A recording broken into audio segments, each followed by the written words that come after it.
We're talking about loss. Should we talk about Sean? Thank you. It's nice. Nice. It's nice. It's a nice thing.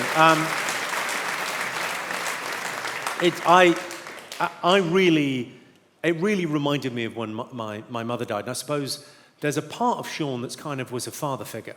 He was 10 years older than me, and he was an incredibly important figure in my life. And it wasn't until he died, really, that I acknowledged that I was sort of in a double act on TV. With him, we did like over 250 TV shows together. And I don't think anyone really made me laugh like him. And I think I've given it quite a lot of thought, obviously. I mean, after he died, the next day I was in bits. I was just, crying a lot and watching videos and laughing and crying and whatever, as you do. And then it really hit me the second day, physically. I got really sick. I got like a flu. I thought it was fucking COVID. And then I lost my voice. It was like my voice was really croaky. And I went to see this physio guy called Fabby, my physio guy. And I said, I've lost my voice. And he said, what's going on? And I said, I'm recently bereaved. He went, oh, right, yeah, that happens a lot. Yeah. You lose your voice because you've got nothing to say. Oh, man. And I really felt like the physical effect of it. And I think the way he made me laugh was because of the way Sean looked. Like if Sean turned up at your house and said, I'm here to fix your boiler, come right through, I'll make you a cup of tea, I imagine you take 5 sugars. He had the look of a working man, right? So but he was doing this very delicate, sort of flight of fancy, surreal comedy. So it's funny as fuck is exactly right. So he had this thing where everything was heightened because it was so left field. It was like this amazing ability to just catch me off guard. So, I mean, literally on Cats Does Countdown, I had to keep like tissues under my desk. 2 sets, one for him, one for Rachel. The Rachel thing's weird, like the Cats Countdown thing of like that show being something that me and Sean, at the time when we got pitched it was Channel 4 mashup, and they went, oh, will you do a version of Cats Does Countdown? And we both went, I mean, I guess it's better than Body Swap. What? Yeah, all right. So we agreed to do one. We made it 45 minutes long, the first one, and we thought, well, we're going to run out of idea after 20 minutes, but fine. And then it's just run, and people have really enjoyed it. And there's a lovely thing thinking about Sean now. There's that quote that you die twice. You die when you die, but you also die the last time someone says your name. And it feels like with all that stuff, all of his comedies out there, and people share it, and they still enjoy it, and they still laugh, and it feels like he's still with us. Yeah. Yeah. It's nice. It is a nice thing. It's lovely. The nature of that double act that you had with Sean, do you think, like you said, he's kind of like a working class there to fix your boiler, do you think that was part of the dynamic between you as the kind of high status, or not even status, but like you're the upper class guy and the working class guy? Have you kind of thought about that? I mean, weirdly, I think that is right, but I've never really given it much thought because I don't see myself as the upper class guy. I think I'm quite well spoken, and I certainly went to a very good university and all that stuff, but I was born, raised in Slough, and from Irish immigrant parents. I really felt Irish growing up. And I don't sort of present myself as Irish because, I'm, what they refer to as a plastic paddy. Have we got proper Irish people in?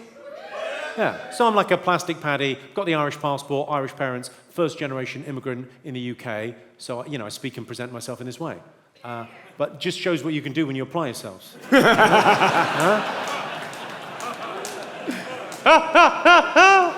But I really thought of myself as kind of Irish and fairly working class. We went to the local school. We didn't go to fancy posh schools or anything. Yeah. But I think you have to, and part of the thing that I talk about in the book is you have to know how you're perceived.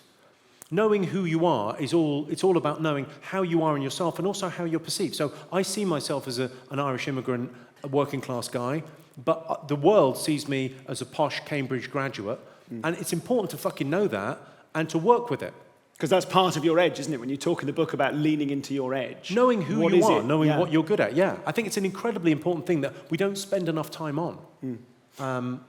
Before we move on from Sean, can you tell us, can you give us a little bit of the inside story of Carrot in a Box? Sure. Picture the scene, the Cats Countdown. No, it was the Cats office, right? The regular 8 out of 10 cats. And we were doing a Christmas special, and we had made, I think, 20 episodes that year, and we were out of idea. And someone said, we've got this idea for a game show. They thought it was going to be an ITV game show called Carrot in a Box. They were like clearly on something. And they went, well, we could play that. It's Christmas, why don't we play games? And they pitched it to me and John Richardson and Sean Locke, and me and John went, I don't really think there's anything in it. And Sean went, we should do that. And then he did, and not only did he win, he psychologically destroyed John. I mean, ruined him. Absolutely ruined him. I mean, it's such a fun show to make. I mean, obviously, I get asked all the time about Rachel on the show, which is an odd... Yeah, this is Bloody what I hell. get. I'll be in a hotel or a bar, whatever, late at night. Guys won't even say hello to me. They'll just come up to me and go, have you fucked Rachel Riley? And you go, dude. Yeah. But you've got to promise not to tell her. She just thinks she gets sleepy when she drinks. That's a joke, obviously. But I'm not saying I wouldn't. I mean, obviously it's never going to happen, is it? Rachel's in a happy marriage. I'm also in a relationship. It's never going to happen, but if it did, I would ride that like a stolen bike. I don't want to be crude because there's younger people in, but what I'm saying is I would crawl over broken glass to suck the cock of the last man that fucked her. No, but all I'm saying is, please, she's a very intelligent woman, and she's beautiful, and she's fun. She's got a great sense of humour. So what I'm saying is I would fuck her until the neighbours complained about the smell.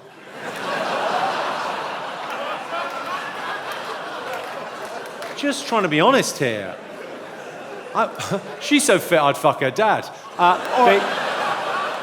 Here's the thing with that. My favourite thing about those jokes or whatever, and the thing with Rachel is we're legit really good friends. So whenever I write a joke about her or do a joke about her on stage, I always call her and go, all right, Rach, how's Pasha? How's the kids? All right, yeah? No, I've just written a joke about you. Go on. Aww. It's about how I'd fuck your dad. I'm kind of glad, She's I'm so kind of cool. relieved to know that she's on board with it. Oh, she's totally cool, you know. Actually, so's Susie Dent's great on the show as well. I mean, Christ, she can take a joke. And a dick. No. That came out of just being, when you're in a writing room and you're doing a show like that and we're writing jokes about Rachel and Susie every week, we just ran out of ideas. And one day in the writing room, I just went, what if Susie's a slag? And the notion of her, this nicest woman in the world, we went, what if she's just a cock goblin slut? And we just fell about laughing at the idea. Clearly not the case. And she's gone, yeah, fine. She's made Dictionary Corner her own, because now it vibrates. Hi, I'm Jimmy Carr, the guy you just saw in that video. Thanks for watching it, because somehow I get money from that. I don't know how. I don't know. Probably it filters through some sort of advert that you watched before you watch the video, maybe? Or maybe you subscribed. Anyway, thanks for watching it, and somehow that benefits me. And hopefully I'll see you at a live show at some point further down the sunny road. Good luck.